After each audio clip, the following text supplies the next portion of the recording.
હવે મિત્રો ગેનીબેન ઠાકોરે તો આ ભોવાજી અંધશ્રદ્ધાની અંદર મિત્રો વાત કીધું ક્યાંક ને ક્યાંક ન પડો આ ઉખાડીને મૂકી દીધું છે, પરંતુ ક્યાંક ને ક્યાંક આની અંદર હવે ઘણા બધા ભોવાજીને કોલ રેકોર્ડિંગ જેની અંદર કોલ કરીને લોકો કહે છે શા માટે આવું કરો છો, ક્યાંક ને ક્યાંક ઘણા બધા ભોવાજીને ટાર્ગેટ કરવામાં આવે છે લોકો દ્વારા, અને ક્યાંક ને ક્યાંક હવે તો ભાઈ ગુજરાતની અંદર હાવ અંધશ્રદ્ધા જવી જોઈએ. જેવી રીતે જિગ્નેશ મેવાણીએ ખાલી ચાલુ કર્યું હતું કે ગુજરાતની અંદર દારૂ બંધ કરવા માટે, ક્યાંક ને ક્યાંક હવે તો ગુજરાતના ઘણા બધા લોકો મેદાનની અંદર છે કે દારૂ બંધ થવું જોઈએ. તેવી જ રીતે મિત્રો વાત તો અંધશ્રદ્ધા મામલે હાલ ગુજરાતની અંદર ઘણા બધા લોકો લડી લેવાના મૂડમાં છે. શા માટે લડી રહ્યા છે કે લોકોને પ્રોબ્લેમ થાય તો તે મિત્રો ભુવસજી પાસે જાય છે અને કંઈક ને કંઈક 5 થી 10 દિવસ દોરા ધાગા બાંધી રાખે છે, અને ત્યારબાદ છેલ્લે તેને શું થાય છે, વધારે પૂરતો તાવ આવી જાય છે, વધારે પૂરતી તબિયત બગડી જાય અને છેલ્લે તેને ભાઈ મોટી મોટી હોસ્પિટલો હોય એટલે કે મિત્રો તો અમદાવાદની અંદર લઈ જવામાં આવતા હોય છે. પરંતુ પહેલેથી જ ભાઈ તમે નાની દવાખાની અંદર દવા લઈ લો તો ઓટોમેટિક સારું થઈ જાય. પરંતુ કંઈક ને કંઈક હવે બધા ભુવોજીને ટાર્ગેટ કરવામાં આવે છે.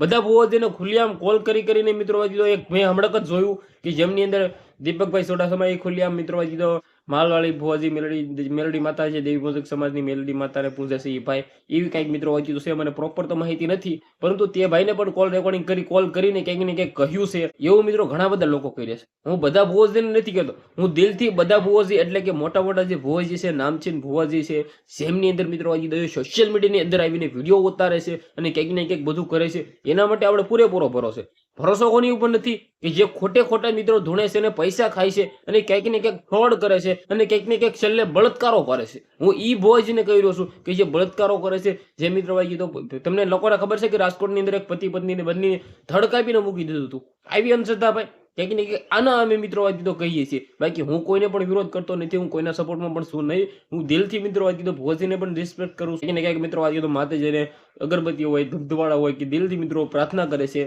અને કંઈક ને કંઈક કરવી પણ જોઈએ. દવાની સાથે દુઆ પણ જરૂરી છે, પરંતુ ક્યાંક ને ક્યાંક હાવ એટલે હાવ અંધશ્રદ્ધાની અંદર ન જવું જોઈએ, આવું ઘણા લોકોનું કહેવું છે.